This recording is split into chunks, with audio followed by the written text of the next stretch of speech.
Retro Gamers. Antar here from RetroGamesCollector.com, and I'm here to talk to you about the little computer that got me into retro gaming in the first place, the ZX81, and why I have got more interest in it now and have started to, well, I've got a renewed interest in it lately, and why I'm starting to collect them again, and what exactly I'm looking for and what I'm collecting. But first, an apology to Rod at thefuturewas8bit.com. Now, for those who don't know what thefuturewas8bit.com do, they make SD to IEC cards for Commodore 64s. These little units enable you to use SD cards instead of disk drives. Just basically modern storage for your Commodore 64, and they're fantastic. Basically, they're amazing little things. And he sent me a box full of stuff to review on my website, and it was a while ago now, and I was going to do it straight away, and things got in the way and life got in the way, and I just haven't had a chance to do the review properly yet, or to do it justice really. I have played about with them and they're fantastic, they work great, but I haven't had a chance to really get into writing a good review, and I want to do this product justice really, because it's such a good product. So Rod, I'm sorry, it is coming, it's on its way. I will get the review done. Thank you again for sending me all the stuff. This is the stuff he sent me, obviously not the Commodore, but this is the SD to IEC unit, and he sent one to match my Commodore 64, which I've got this translucent case on, and he sent me a translucent SD to IEC to match it, to IEC, sorry. He also sent me, unbeknownst to me at the time, he sent me a Epix Fast Load cartridge as well. You know, and they're great, fantastic. You look at the little SD card. It's a little disc, look. Cute. But yeah, fantastic product. Review coming soon on RetroGamesCollector.com. Don't miss it, guys. Right. Oh, yeah. Cup of tea. Now, Danester 83 and Tutti UK feature cups of tea in their videos. I thought I'd do it because it looks quite cool, and like Danester said, it paces the video out quite nicely. But I see your copper, guys, and I'll raise you a biscuit. Haha. Nothing like having a dunk biscuit. So you have to excuse me talking with my mouth full. Very rude, my mummy wouldn't be very happy.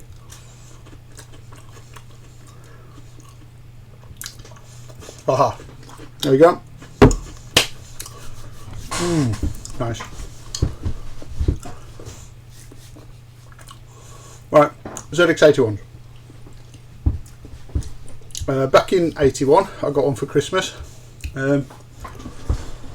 Learnt to program on it using Sinclair Basic. I'm a web developer now, using PHP and Java and all sorts of weird and wonderful things, and it stood me in good stead really.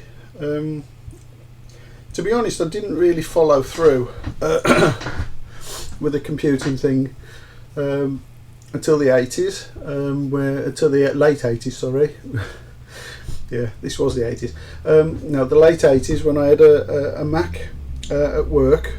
When I got back into computing again, there was a gap between me using the ZX81 or the Spectrum, where I just had consoles, and I got out of programming altogether. And but when I did have my ZX81 and my Spectrum, I used to sit there for hours and hours on end programming the things.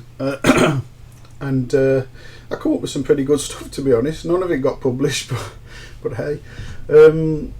But yeah, come up with. So I've always wanted to write an adventure game. Never got around to actually finishing one, but one day maybe. And I thought recently, right, I got a bit, saw a few posts on some forums and got a bit interested in what they were saying about early ZX81s. So I looked around online at some auctions and had a bit of help from a fellow ZX81 enthusiast, Will Woodvine, and he pointed out a few auctions that look like they might be early ZX81s. Proved to be correct, and I've managed to bag a couple of very early ZX81s. One of them being this one. Now it just looks like a generic ZX81, but we spotted a few things in the auction that were pointers towards it being an early one. I'm not going to let on quite yet what they are, but this one had a ULA marked up with the code 8102. Now that is a very early code. To date, I haven't seen anybody with an earlier one. In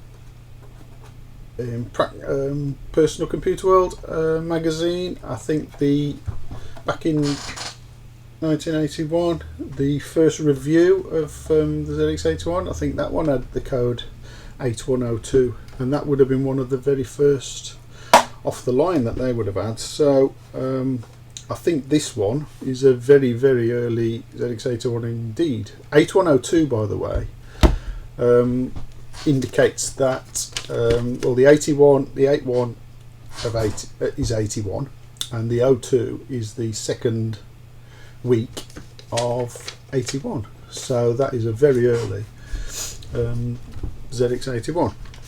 I've also got another one I picked up off. Came in polished, a bit busted up, but yeah, this one has got an early ULA again, and this one's the week 13 in 81, which is an early one. Now, how to test your ZX81 to tell whether it's an early one or not? The early ones came with a bug, the square root bug in the ROM, whereby it can't tell what the square root of 0. Or incorrectly calculates the square root of 0.25.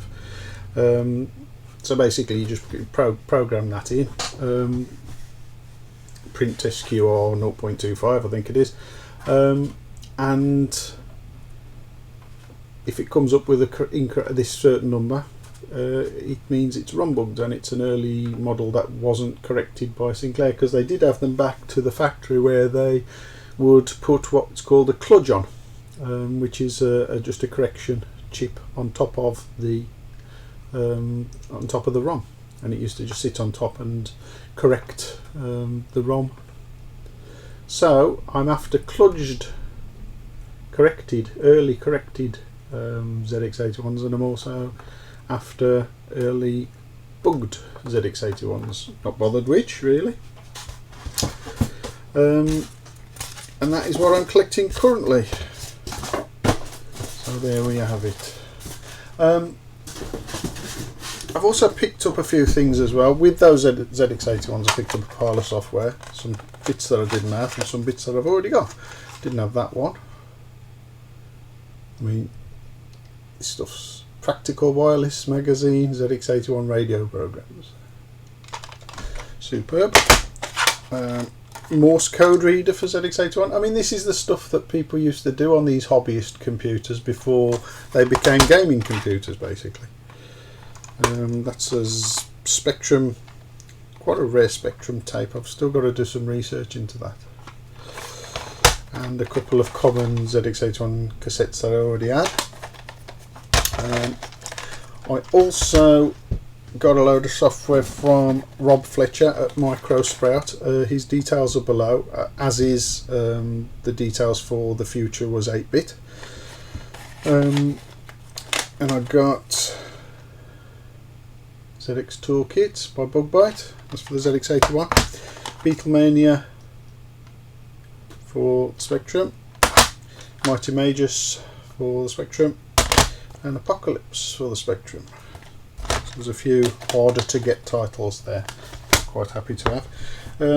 Also with those ZX81s, both of them came with ZX80 power supplies, which was one of the pointers to whether they were old, early ZX81s or not.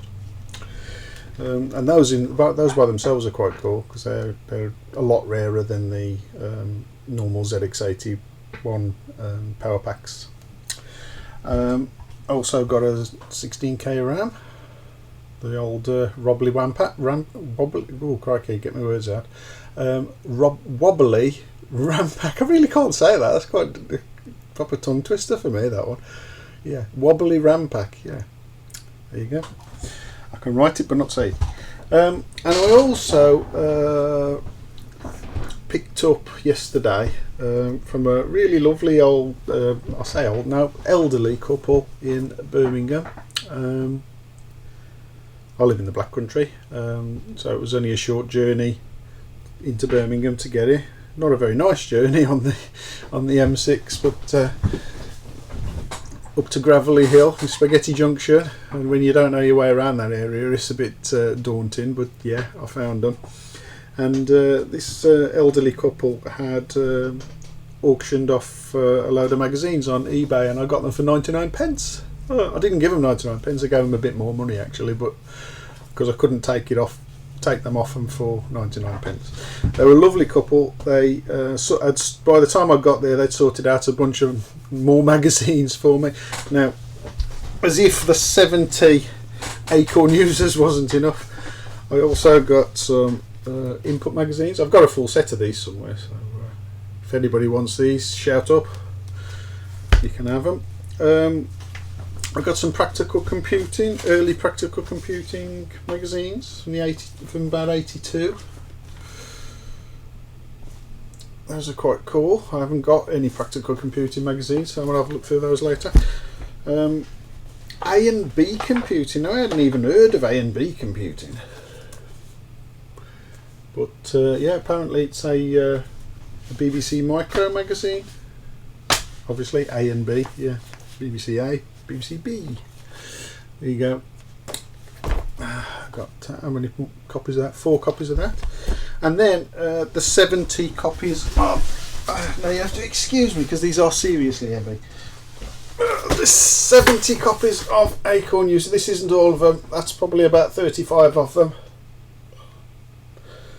Yeah. Big box of Acorn users. Quite heavy. I had to cart all these up into this loft room, which was not easy. And here's another box full of Acorn users, and they date from about 80. I can't remember what she said now. 82 to 88, or 83 to 88, I think. So some early Acorn users and some quite late Acorn users there. So there's some light reading for me. Anyway, thank you very much for watching. That's about all for this episode. See you all again shortly. And in the meantime, keep it retro, guys.